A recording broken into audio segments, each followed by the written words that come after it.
फाज़िल बरेलवी रहमतुल्लाह अलैह फरमाते हैं कि क़यामत में मंज़र इस तरह का होगा कि नबी पाक हमारे आगे आगे चलेंगे और हमें अल्लाह की रहमत की खुशखबरी सुनाते जाएंगे, और जब हुजूर ये खुशखबरियाँ सुनाएंगे तो हुजूर के लबहाए मुबारका से फूल गिरेंगे और हम उनको उठाते जाएंगे। फरमाते खुद तो वो थोड़ी देर के लिए रोएंगे अल्लाह की बारगाह में कि या अल्लाह इन्हें माफ़ कर दे, खुद रोएंगे लेकिन हमें हंसा देंगे।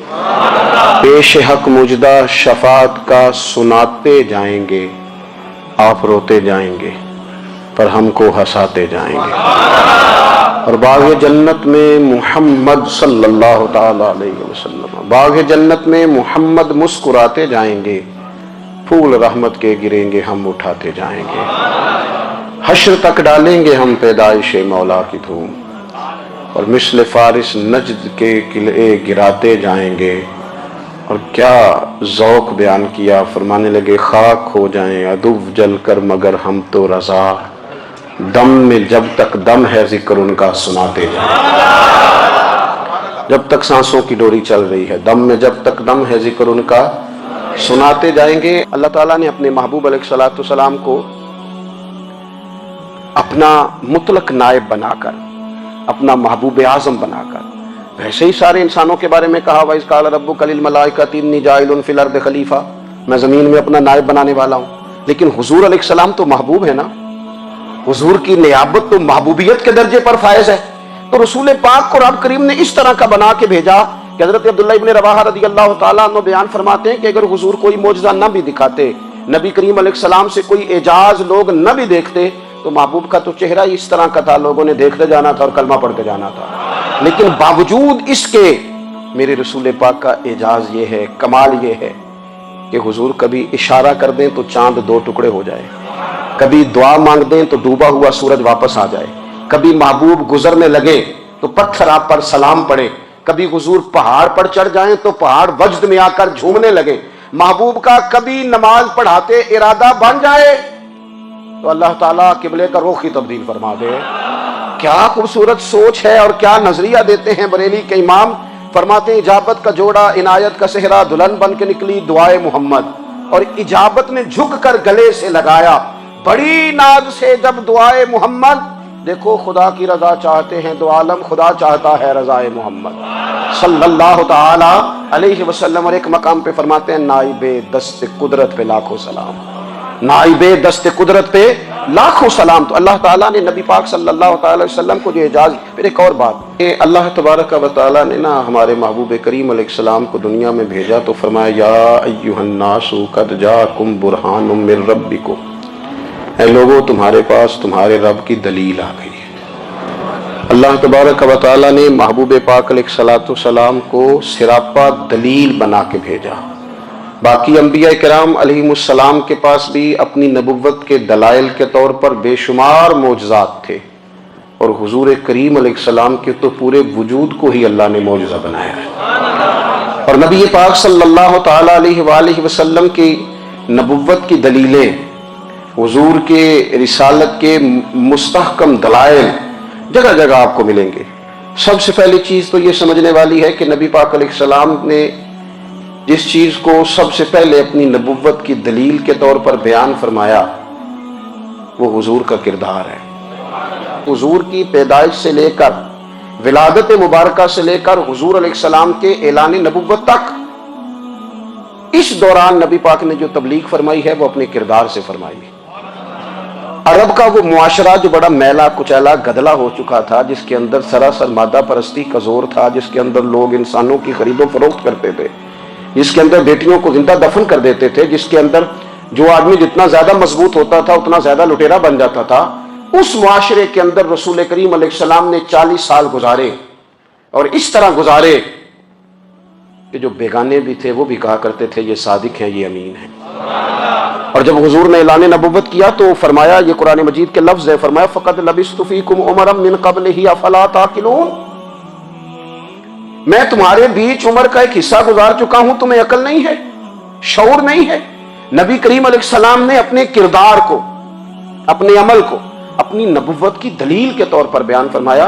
वो तो हज़रत हलीमा भी फरमाती है ना, जब मैं नबी करीम अलैहिस्सलाम को अपने घर ले गई तो मेरा अपना बच्चा भी दूध पीता था, दो मेरे बेटे हो गए, एक मेरी ये नस्ली औलाद और हुजूर मेरी रज़ाई औलाद। तो कहती हैं जब मैं करीम महबूब अलैहिस्सलाम को अपने सीने से लगाती थी तो हुजूर मेरे एक पिस्तान से दूध पीते थे और दूसरा अपने भाई के लिए छोड़ दिया करते थे। यहां से रसूल करीम अलैहिस्सलाम ने किरदार के जरिए तबलीग और फिर ऐलान नबूवत से पहले एक तंजीम अरब के जवानों पर, अरब के सरदारों पर मुश्तमिल बनाई गई, जिसमें नबी करीम अलैहिस्सलाम ने बड़ा हिस्सा लिया सरकार ने, और बड़े अहम लोगों को शऊर हुजूर ने अता फरमाए। वो उस जमात का फैसला था कि हम सारे जवान, सारे बड़े लोग मिलेंगे।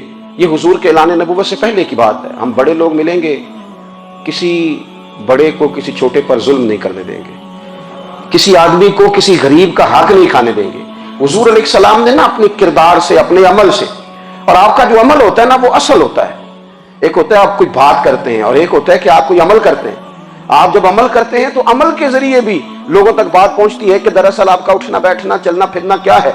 मेरे रसूल करीम अलैहिस्सलाम का उठना भी एक नबी का, बैठना भी एक नबी का, बात करना भी एक नबी का, मामलाते जिंदगी करना भी एक नबी का, लेन देन करना भी एक नबी का। एक शख्स कहते हैं मैंने ऐलान नबूवत से पहले हुजूर अलैहिस्सलाम से कुछ चीज खरीदी थी और मैंने अर्ज किया था आप यहां तशरीफ रखे, मैं पैसे लेके आता हूं। मैं 3 दिन के बाद आया। देखो ये बात करनी कितनी आसान है, बोलनी कितनी आसान है, पर 3 दिन यहां मेरे भाई को किसी शख्स को 2 घंटे इंतजार करना पड़ गए तो लोग कहते हैं अल इंतजार हुआ शद्दु मिनल कत्ल। ये तो कत्ल से ज्यादा तकलीफ वाला मामला है, मुंतजिर रहना किसी का। कहते 3 दिन के बाद में आया तो मेरे रसूल करीम वहीं तशरीफ फरमाया। बस इतना फरमाया यार तुमने मुझे बड़ी तकलीफ में डाल दिया, 3 दिन हो गए यहां रुके हुए। तो हुजूर ने अपने किरदार को, अपने अमल को, अपने मामलात को सबसे पहले अपनी नबूवत की दलील के तौर पर पेश किया। किसी ने क्या खूब कहा था कि जो तेरी जान के दुश्मन है वो भी कहते हैं, वो जो तेरी जान के दुश्मन है, बज़ाहिर तो आए हैं ना हिजरत की रात जान लेने, लेकिन अमानतें हुजूर के घर में रखी हुई हैं, अमानतें काशाना नूर पे पड़ी हैं। वो जो तेरी जान के दुश्मन है वो भी कहते हैं कि अमीन तू है और सदाकत की आबरू तू है। अमीन भी तू है, सदाकत की आबरू तू है। तो पहले किरदार, फिर दूसरी बात रसूल करीम उम्मी हैं, ये भी हुजूर की नबूवत पर एक बड़ी दलील। देखो एक होता है कोई आदमी बचपन से किसी चीज से शगफ रखे और जब उसकी उम्र बड़ी हो जाए तो कहते हैं इसका तजर्बा बड़ा हो गया है।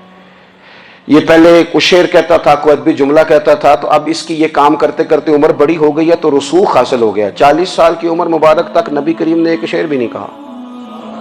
हुजूर अलैहिस्सलाम ने कभी कोई ऐसी बात, वैसे तो हुजूर की हर बात हिकमत वाली, लेकिन जिसको अरब के लोग अपने लहजे में शायरी या अपने लहजे में अदब कहते थे वो हुजूर ने बयान नहीं फरमाया। लेकिन जब 40 साल की उम्र में ऐलान नबूवत किया तो फिर बड़े बड़े फसीह बलीग, बड़े बड़े सियाने तुफैल बिन अमर कहते हैं कि उस शख्स को भी मैंने देखा जिसे बड़ा नाज था अपनी फसाहत और बलागत पर, और जब वो हुजूर के पास आया और उसने आके कुछ बातें की तो महबूब खामोशी से सुनते रहे, और जब वो चुप कर गया तो मेरे करीम ने सिर्फ सूरह फातिहा पढ़ी। कभी उठता था, कभी बैठता था, कभी गौर करता था, कभी दाएं जाता था, कभी बाएं जाता था, फिर कहने लगा बताओ ना कलाम किसका है? फरमाया उस रब का, उस रब का, उस रब का जिसका मैं रसूल बन के आया हूं। नबी करीम सल्लल्लाहु ताला अलैहि वसल्लम उम्मी हैं, लेकिन हुजूर ने कायनात के राजों से पर्दे हटा दिए। नबी करीम ने जीने के सलीके बता दिए। हुजूर ने हर शख्स को उसके मकसद हयात से आगाह कर दिया। नबी करीम अलैहिस्सलाम ने वो फलसफा हयात बयान किया कि लोगों को सिर्फ जीने में ही मजा नहीं आया, मरने में भी मजा आने लगा। लोग आगे बढ़ बढ़ के जाने पेश करने लगे, अपनी औलादे कुर्बान कर, जो फलसफियों से खुल ना सका और नुक्तावरों से हल ना हुआ, वो राज एक तैबा वाले ने बतला दिया चंद इशारों में। महबूब करीम उम्मी हैं, लेकिन हुजूर ने इस तरह दुनिया को सिखाया, इस तरह दुनिया को पढ़ाया, इस तरह हुजूर ने इल्म के चिराग और दीप रोशन किए कि क़यामत तक जिसे रोशनी मिलेगी ना उसे सिर्फ दरवाज़ा मुस्तफ़ा से मिलेगी। जब कुछ लोगों ने कहा ये खुद से बना के आयात लाते हैं तो फरमाया व इन कुंतुम फी रैबिन मिम्मा नज़्ज़लना अला अब्दिना फातू बिसूरतिन मिन मिस्लिही। अगर तुम्हें कोई शक है इसमें जो हमने अपने बंदा खास में नाजिल किया है तो तुम भी इस जैसी एक आयत बना के लाओ। और चलो चैलेंज खुला दे दिया, फरमा वदऊ शुहदाअकुम मिन दूनिल्लाह,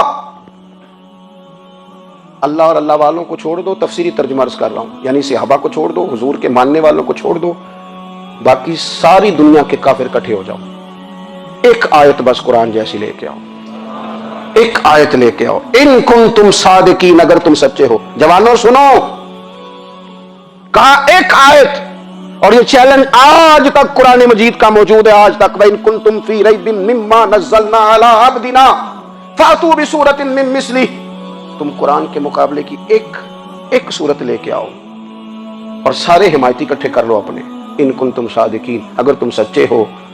جواب تو ادھر سے آنا تھا نا، لیکن کائنات کے رب نے جواب بھی خود دیا، فرمایا فَإِن لَّمْ تَفْعَلُوا وَلَن تَفْعَلُوا، اگر تم نہ لا سکے، اور فرمایا تم لا سکتے بھی نہیں، اگر تم نہ لا سکے اور تم لا سکتے بھی، نہ خنجر اٹھے گا نہ تلوار تم سے، یہ بازو میرے آزمائے ہوئے ہیں، وَلَن تَفْعَلُوا، تم لا بھی نہیں سکتے، فَاتَّقُوا النَّارَ الَّتِي وَقُودُهَا النَّاسُ وَالْحِجَارَةُ، پھر اس آگ سے ڈر جاؤ جس کا ایندھن آدمی اور پتھر ہے، اُعِدَّتْ لِلْکَافِرِینَ، بنائی کافروں کے لیے، بنائی مومنوں کے لیے تو رب نے جنت بنائی ہے، اُعِدَّتْ لِلْکَافِرِینَ، یہ دوزخ اللہ نے کن کے لیے بنائی ہے؟ وَعِدَّتْ لِلْکَافِرِینَ، کہتے ہیں کافر کے لیے بنایا۔ تو اللہ تبارک و تعالیٰ نے میرے رسول پاک صلی اللہ تعالیٰ علیہ وسلم کو وہ کتاب عطا فرمائی، اور پھر حضور کی فصاحت و بلاغت، معرفت، اور حضور نہ کسی کی انا کو نہیں جگاتے تھے۔ ہم بعض اوقات کسی سے خطاب کرتے ہیں، بات کرتے ہیں، تو سامنے والے کی انا کو جگا دیتے ہیں، ٹھیس پہنچاتے ہیں، وہ کہتا ہے چل پھر تگڑا ہو جا، میں بھی آیا۔ حضور انا نہیں جگاتے تھے، میرے نبی پاک ضمیر جگاتے تھے، تاکہ وہ شخص فیض حاصل کر سکے، اسے کچھ ملے۔ نبی کریم کا جو انداز تکلم ہے وہ اس طرح کا ہوتا تھا کہ انسان خود بخود کھل اٹھتا تھا کہ مطلب یہ بات ہونے کیا لگی ہے، مطلب حضور کیا فرمانے لگے۔ نبی کریم صلی اللہ تعالی علیہ وسلم، ایک دن محبوب کریم نے صحابہ کے بیچ حضور کی فصاحت و بلاغت دیکھے، فرمایا محبوب نے، کتنا نادان ہے وہ شخص جو اپنے ماں باپ کو گالی دے۔ کھلی ہو گئی لوگوں کی آنکھیں، کان کھڑے ہو گئے کہ یا رسول اللہ، کون ایسا بدبخت ہے جو ماں باپ کو گالی دے گا؟ اب جب سوالات ذہنی سطح پر پوری طور پر ابھر گئے نا، تو اب رسول کریم نے بات سمجھائی، یہ ہے فصاحت و بلاغت، تیرے آگے ہیں یوں دبے لچے فصحاء عرب کے بڑے بڑے، کوئی جان منہ میں زبان نہیں بلکہ جسم میں جان نہیں۔ یا رسول اللہ، کون ایسا نالائق ہے جو ماں باپ کو گالی دے؟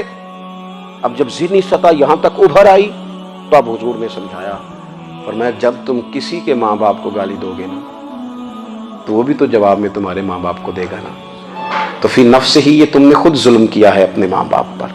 کیوں تم نے ایسا لہجہ اختیار کیا کہ جس سے سامنے والے کی انا جاگ جائے، وہ تمہارے مقابلے میں آ کر کے کھڑا ہو جائے؟ کیوں تم نے اس طرح کے انداز اختیار کیے کہ جس سے سامنے والا بھی سارے پنجے کھڑے کر کے باہر نکل آئے اور کہے آ جاؤ پھر میں بھی میدان میں حاضر ہوں؟ رسول کریم کی فصاحت، بلاغت دیکھیں نا، حضور دو چار جملوں میں ساری بات سمجھا جاتے ہیں۔ ایک حدیث پاک اگر ہماری سمجھ میں آ جائے، ایک روایت، نبی پاک صلی اللہ تعالی علیہ وسلم نے فرمایا، خوبصورت مسلمان وہ ہے جو بے مقصد باتوں کو چھوڑ دے۔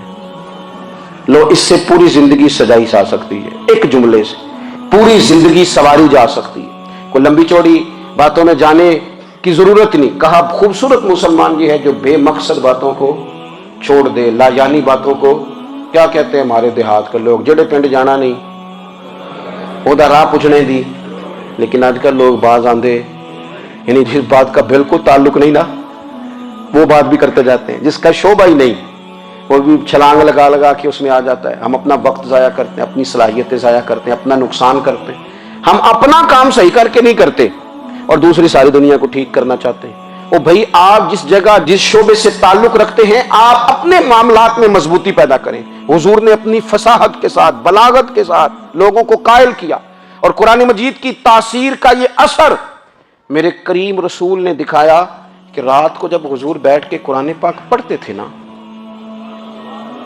جب یاسین والے نبی خود یاسین کی تلاوت کریں، جب طٰہٰ والے محبوب خود طٰہٰ کی تلاوت کریں، غور کرو نا، جب مدثر والے محبوب خود ان جملوں کو ادا کریں، یعنی جن کے بارے میں آیت آئی ہے، جب وہی یہ آیت پڑھیں کہ انا اعطیناک الکوثر، یعنی جن کا ذکر ہو رہا ہے، جب وہ یہ بات کریں کہ یا ایھا النبی انا ارسلناک شاہدا ومبشرا ونذیرا، लितुमिनु बिल्लाहि व रसूलिही व तुअज़्ज़िरूहु व तुवक्किरूहु व तुसब्बिहूहु बुकरतम व असीला, जिनके बारे में आयत आई है जब वो ये कह रहे हों कि वरफ़अना लका ज़िक्रक, जब वो कह रहे हों वद्दुहा वल्लैलि इज़ा सजा, जरा उस कैफियत को देखें जब महबूब खुद पढ़ रहे हों और जो हुजूर पर आई हैं, उसका जायका, उसका लुत्फ, उसका अंदाज भला क्या होगा।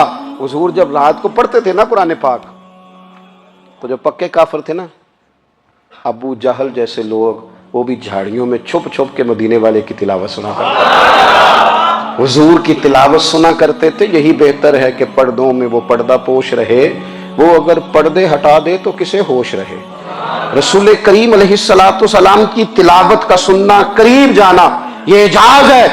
हजरत फारूक आजम कहते हैं, मैं तबीयत का बड़ा डाढ़ा था, मिजाज का बड़ा सख्त था, जिंदगी हमेशा डट कर गुजारी, बातों पर खड़ा रहना आता था, पर जब मेरी बहन ने मुझे चंद आयतें सुनाई ना, तो मैं तड़प ही गया। घरों आया सा मार मुकावने नू, हुण मैनू मार दे लै चलो, ओए मते उमर दी उमर बर्बाद हो जाए, जिथे उमर सवार दे लै चलो।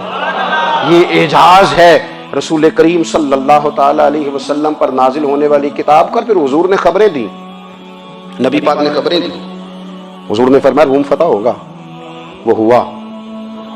नबी करीम अलैहिस्सलाम ने फरमाया शाम फतह होगा, तो शाम फतह हुआ। फरमाया ईरान फतह होगा, तो ईरान फतह हुआ। सुराका बिन मालिक कहते एक गांव पर भी मुसलमानों की हुकूमत नहीं थी, एक गांव पर। हुजूर मक्का मुकरमा से निकल रहे थे, मदीना तैयबा तशरीफ ले जा रहे थे, अभी रास्ते में थे। मैं 100 सुर्ख ऊंटों के लालच में माज़अल्लाह हुजूर को गिरफ्तार करने पहुंच गया। महबूब ने हुक्म दिया, हुजूर का मुआजिज़ा मैंने आंखों से देखा, मेरा घोड़ा जमीन में धंसता चला गया। मैंने माफी मांगी, हुजूर ने माफ कर दिया। मैंने समझा अचानक हो गया है। ये मनवाना भी बड़ा मुश्किल काम है। शजरो हजर पहचान गए, इंसान की नजरों में शाकी रहा। ये कुछ ऐसे लोग हैं जिनको मनवाना तौबा तौबा, मानने को तैयार नहीं, देख देख के भी मानने को तैयार है नहीं, मानने को तैयार ही नहीं। कहते हैं कि मैंने फिर चाहा आगे बढ़ना, तो फिर जमीन के अंदर मेरे घोड़े के पैर धनसने लगे। फिर माफी मांगी। करीम तेरे माफ करने की अदा पे भी कुर्बान जाए। ये नहीं फरमाया कि तू तो बार बार यूं ही करता है, फरमाया माफी मांगता है, जा मैंने माफ किया। कहते हैं 3 दफा मैं आगे बढ़ा, 3 दफा हुजूर ने माफ किया। तो मुस्कुरा के फरमाने लगे, तू यहां मुझे गिरफ्तार करने आया है, वो कैसर रूम का इलाका फतह होगा। वो कंगन जो पहनता है ना हाथों में, बादशाह के कंगन मारूफ हैं, वो तेरे हाथों में आएंगे। अल्लाह करे आप समझे। ये जो लोग डरी डरी सहमी सहमी और हमारे बच्चे मायूसी की माज अल्लाह बातें करते हैं, वो देखें हुजूर किस तरह की गुफ्तगू फरमाते हैं। अभी एक गांव पर भी इस्लाम की हुकूमत नहीं, लेकिन हुजूर का खबर देने का अंदाज। करीम फरमाने लगे, वो कैसर रूम के जो कंगन होंगे वो तेरे हाथों में आएंगे। जनाब सुराका बिन मालिक फरमाते हैं कि मैं मुसलमान हो गया, हुजूर का विसाल हो गया, कंगन नहीं आए। हजरत अबू बकर सिद्दीक का विसाल ज़ाहिरी हो गया, कंगन नहीं आए। जनाब उमर का दौर आ गया, सुराका बूढ़े हो गए। कोई बंदा पूछता ना कि अब तो उम्र ढल गई है, जिंदगी का पता नहीं, कहने लगे नहीं मैं नहीं जाता, जब तक कंगन नहीं आते इजराइल को नहीं आएंगे, क्योंकि साडे नबी की जुबान साडे वास्ते कुरान। जो दिन को कह दिया दिन है तो दिन निकल आया, जो शब को कह दिया शब है तो रात हो के रही। और खुदा ने उनकी जुबान को वो इख्तियार दिया, जो निकली मुंह से उनके वो बात हो के रही। और फाजिल बरेलवी का तो अंदाज ही फिर अनोखा है ना। वो तो कहते हैं वो जुबान जिसको सब कुन की कुंजी कहे, जिसको सब कुन की कुंजी कहे, उसकी नाफिज हुकूमत पे लाखों सलाम। कहने लगे नहीं आते हजरत इजराइल, फिक्र ना करो। बूढ़े हो गए थे, निकलना घर से बंद कर दिया। हजरत उमर का दौर था, कंगन आ गए। हजरत फारूक आजम ने उनके पोतों से, नवासों से, बच्चों से कहा जाओ बुला के लाओ, का दादा जान बूढ़े हैं। फिर मैं तुम कान में कह देना कंगन आ गए, फिर तुम देखना तो सही। फिर हजरत सुराका आए, हुजूर ने जो खबरें दी, नबी पाक अलैहिस्सलाम ने जो गुज़श्ता कौमों के अहवाल बयान किए, और फिर मेरे नबी पाक अलैहिस्सलाम ना दुनिया में इज्जतें देने आए।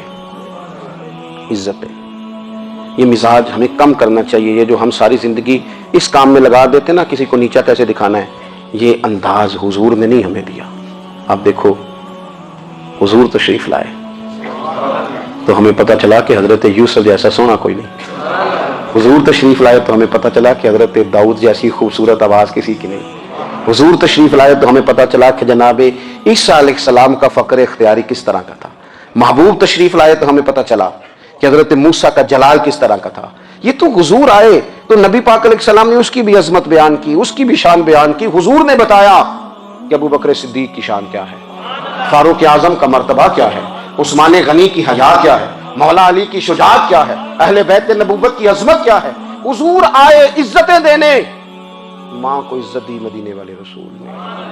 کہا جس کا باپ راضی ہو گیا اس کا رب راضی ہو گیا. فرمایا جو 2 بیٹیاں 3 بیٹیاں 4 بیٹی بہنیں یا 1 بیٹی یا بہن بیاہ کے آ گیا نا، اس طرح میری 2 انگلیاں جڑی ہوئی ہیں، میرے ساتھ جڑ کے جنت میں جائے گا. رسول کریم صلی اللہ تعالی وسلم نے عزت دی، عزت دی. حضور عزتیں دینے، کوئی اعزاز نہیں. ان پڑھ بندہ ہے، سادہ ہے، غریب ہے، مزدوری کرتا ہے، ہاتھوں پہ چھالے. یا رسول اللہ اس کا بھی کوئی اعزاز ہے؟ قربان جائیں، میرے کریم نے عزت دی. فرمایا محنت کر کے روزی کمانے والا تو اللہ کا دوست ہے. یہ اینٹیں اٹھانے والا، یہ مشقتیں کرنے والا، یہ صبح دیہڑی پہ جانے والا، یہ بیچارہ جو اچار سے روٹی کھاتا ہے، تو نے ہر شخص کی قسمت میں یہ عزت لکھی اور آخری خطبے کی صورت میں وصیت لکھی. رسول کریم نے ہر بندے کو اعزاز دیا، عظمتیں دی. حضور عزتیں دینے آئے. نبی پاک علیہ السلام نے اعزازات دیے، حضور نے نوازا. یہ ساری چیزیں میرے رسول پاک کی تشریح. اور پھر یہ جو حضور کے صحابہ اور اہل بیت ہیں نا، یہ بھی میرے نبی پاک کی نبوت کی دلیل ہے. اتنی جلدی انقلاب آیا نہیں کرتے. وہ کل تک جو رہزن تھے حضور نے راہبر بنا دیے. وہ لوگ جو کل تک ایک دوسرے کے گلے کاٹ کے کھاتے تھے، ایک دوسرے کو مارتے تھے، تکلیف پہنچاتے تھے، برادریزم پہ لڑتے تھے، حضور نے بھائی بھائی بنا دیے. ایک پلیٹ میں کھانا کھانے لگے، سیدنا بلال حبشی، صہیب رومی، سلمان فارسی. حضور نے یوں کر کے ملا دیا. نبی کریم علیہ السلام نے تقسیمیں ختم کر دی دنیا میں. حضور کے صحابہ نے اپنا کردار اس طرح کا دکھایا، اتنا بلند کیا، اور صحابہ کرام علیہم رضوان اس کو دیکھ کر اتنی بلندیوں پہ گئے کہ گواہیاں اللہ کا قرآن دیتا ہے. فرمایا محمد الرسول اللہ والذین معہ اشداء علی الکفار رحماء بینہم تراہم رکعا سجدا یبتغون فضلا من اللہ ورضوانا.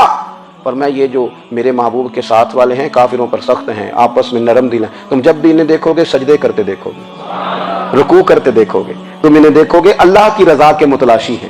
انہیں ساری مادہ پرستی سے نکال کر محبوب نے رب کی رضا کے رستے پہ ڈال دیا. میرے نبی کریم سید عالم صلی اللہ تعالی علیہ وسلم کی نبوت کے دلائل کے طور پر یہ ساری چیزیں آئیں. بس میں بات سمیٹنے لگا ہوں. حضور کا جو اخلاق ہے نا، وہ بھی نبی کریم علیہ الصلوۃ والسلام کی نبوت کی بہت بڑی دلیل ہے. وَإِنَّكَ لَعَلَىٰ خُلُقٍ عَظِيمٍ. محبوب ہم نے آپ کو نا خلق عظیم کا مالک بنایا ہے. کچھ لوگ سمجھتے ہیں صرف آپ کا بولنے کا انداز ٹھیک ہو تو آپ با اخلاق ہیں. نہیں بھائی، بولنے کا انداز ٹھیک ہونا با اخلاق نہیں، سچ بولنا اخلاق کے علاوہ. آپ کا حق بات کرنا اخلاق ہے، آپ کا صحیح گواہی دینا اخلاق ہے، آپ کا اللہ تعالیٰ کی طرف سے آزمائش آنے پر صبر کا مظاہرہ کرنا اونچا اخلاق ہے. رب نعمت دے تو آپ کا وجود ڈھلتا جائے شکر میں، یہ اخلاق ہے. رب کریم اگر آپ کو کسی وقت کسی آزمائش میں اپنی حکمت سے ڈالتا ہے تو عزت نفس کو برقرار رکھنا، خودداری کو برقرار رکھنا، یہ اخلاق. نبی پاک نے اعلیٰ ترین اخلاق کی بات بتائی، اعلیٰ ترین. حضور نے لوگوں سے بیعت لیتے وقت کہا تھا میرے ہاتھ پر بیعت کرو، چوری نہیں کرو گے. نبی پاک علیہ السلام نے مختلف امور پر بیعت لی. حضرت حکیم بن حزام کہتے ہیں حضور نے میرے ہاتھ پہ ہاتھ رکھ کے کہا میرے ہاتھ پہ ہاتھ رکھ کے بیعت کرو کہ کسی دنیا دار سے سوال نہیں کرو گے، خودداری سے زندگی گزارو گے، عزت نفس جو رب نے تمہیں دیا ہے تم اس پر راضی رہو گے. لوگوں کی جیبوں کو ٹٹولنا، دوسروں کی دولتوں پہ راج کرنا، دوسروں کے مال پر نگاہیں ڈالنا اللہ کے حبیب نے پسند نہیں فرمایا. میں بیعت کرو کہ تم کبھی کسی سے سوال نہیں کرو گے. حد ہو گئی. نبھانے والوں نے پھر اس عہد کو نبھایا اور کمال کر دی. حضرت حکیم بن حزام گھوڑے پہ بیٹھے تھے، ہاتھ میں درہ تھا، وہ زمین پہ گر گیا. قریب غلام کھڑا تھا. حضرت حکیم بن حزام خود گھوڑے سے اترے، درہ اٹھایا، دوبارہ گھوڑے پہ بیٹھے. غلام عرض کرنے لگا حضور مجھے بتا دیتے میں اٹھا کر دے دیتا. آنکھیں چمک اٹھیں. فرمانے لگے کیسے بتا دیتا؟ اپنے رسول سے وعدہ کیا ہے کبھی کسی سے سوال نہیں کروں گا، کبھی سوال نہیں کروں گا. اللہ کے محبوب نے ہمیں اعلیٰ اخلاقی قدروں کی بات ہمیں سکھائی ہے. ہم دیکھتے ہیں کہ بڑی جلدی 2 4 5 لوگوں کے غصہ دلانے پر ہم ساری اخلاقی حدوں کو کراس کر جاتے ہیں. دوستو ہمارا ایک ویژن ہونا چاہیے، ہمارے ذاتی رویے بڑے معتبر ہونے چاہیے. لین دین کے معاملات کے اندر مسلمانوں کو بڑا صاف ستھرا ہونا چاہیے. हमें अपनी मुआशी जिंदगी में, रोजमर्रा के मामलात में हमारी तवज्जुहात का मरकज सिर्फ अल्लाह रसूल की जात होनी चाहिए। रब करीम ने अपनी हिकमत से किसी को कितना दिया है, ये उसकी हिकमत के तकाजे हैं। हमें उसने जिस रंग में, जिस हाल में रखा है, हमें अपने रब की रजा पर बहुत ज्यादा मुतमईन होना चाहिए। अगर कोई आज भी इस बरादरीज़म का कायल है, फिर उसने क्या मिलाद मनाया? अगर कोई शख्स आज भी अपने आप को मादा परस्ती में पूरी तरह धकेल चुका है और रजा इलाही का मुसाफिर नहीं बना, तो उसने क्या मिलाद मनाया? अपनी तबीयतों में रूहानी तब्दीली और वो खास अफकार जो हुजूर अपने गुलामों में पैदा फरमाते, उन अफकार को पैदा करना, सोचों को बदलना, सोचों को, नजरियात को बदलना, अपने रोजमर्रा के मामलात का जायजा लेना कि हम किस तरह आगे बढ़ सकते हैं और किस तरह हम एक बेहतरीन उम्मती और एक बेहतरीन मुसलमान बन सकते हैं, इस पर तवज्जो देना ये मिलाद हमें सबक देता है। अल्लाह ताला मुझे और आपको अमल की तौफीक अता फरमाए। आखिर दावाया अनिल हम्दुलिल्लाह। अल्हम्दुलिल्लाह। सबसे पहले हम अल्लाह रब्बुल इज्जत की हम्द सना बयान करते हैं और अपने दिलों की गहराइयों से दरूद व सलाम पेश करते हैं उस शख्सियत पर जिनकी वजह से दुनिया से जहालत का अंधेरा मिटा और इंसानियत को हिदायत की शमा रोशन हुई। हमारे आका सरवरे दो आलम हजरत मोहम्मद मुस्तफ़ा सल्लल्लाहु अलैहि वसल्लम। प्यारे भाइयों और अजीज दोस्तों, तारीख़ इस्लाम के सफ़ों पर जब हम नज़र डालते हैं तो मालूम होता है कि 12 रबीउल अव्वल शरीफों का दिन इस दुनिया के लिए सबसे बड़ी रहमत और सबसे बड़ा इनाम था। उसी रोज मक्का मुअज्जमा की सरजमीन पर काबा शरीफ के साए में उम्मतुल बनिन हजरत आमिना रजी अल्लाहु अन्हा के दामन में वो नूर पैदा हुआ जिसके बारे में पुराने आसमानी किताबों में भी खुशखबरी दी जा चुकी थी।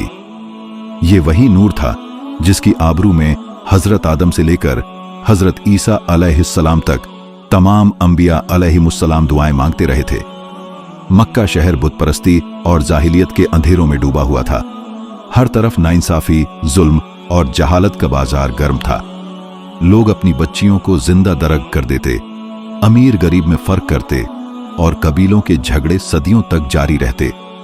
ऐसे माहौल में रब्बे कायनात ने अपनी अंतिम किताब कुरान मजीद के नाजिल होने के लिए और अपनी रहमत आलमी का जाहिर होने के लिए अपने प्यारे नबी मोहम्मद सल्लल्लाहु अलैहि वसल्लम को इस दुनिया में भेजा। रिवायतें बताती हैं कि जब हजरत मोहम्मद सल्लल्लाहु अलैहि वसल्लम की पैदाइश हुई तो पूरी कायनात में अजीब सुकून और नूरानियत का समा छा गया। उस वक्त शैतान चीख पड़ा, किसरा के महल के 14 बुर्ज गिर पड़े और ईरान का सदियों से जलता हुआ आग का मंदिर बुझ गया। यह सब अलामात थीं कि अब नूर ए हिदायत वाली हस्ती दुनिया को रोशन करने आई है। हजरत आमिना कहती हैं कि जब मैंने अपने लाल को गोद में लिया तो पूरे जिस्म से नूर बरस रहा था। ऐसा लगता था जैसे मक्का के घर घर को रोशनी नसीब हो गई हो। भाइयों और दोस्तों, हजरत मोहम्मद सल्लल्लाहु अलैहि वसल्लम की जिंदगी सिर्फ मुसलमानों के लिए नहीं बल्कि पूरी इंसानियत के लिए आदर्श है। आपकी सीरत में इंसाफ है, रहमत है, मोहब्बत है और सुन्नत ए हुस्न है। कुरान ए पाक गवाह है, वमा अरसलनाका इल्ला रहमतम लिल आलमीन, यानी ऐ मेरे प्यारे नबी सल्लल्लाहु अलैहि वसल्लम, पहले ही हमने आपको पूरी कायनात के लिए रहमत बनाकर भेजा। इसलिए आपकी पैदाइश का जिक्र करना, आपकी सीरत को बयान करना, आपके दरूद व सलाम पढ़ना, ये सब मोहब्बत रसूल की निशानियां हैं।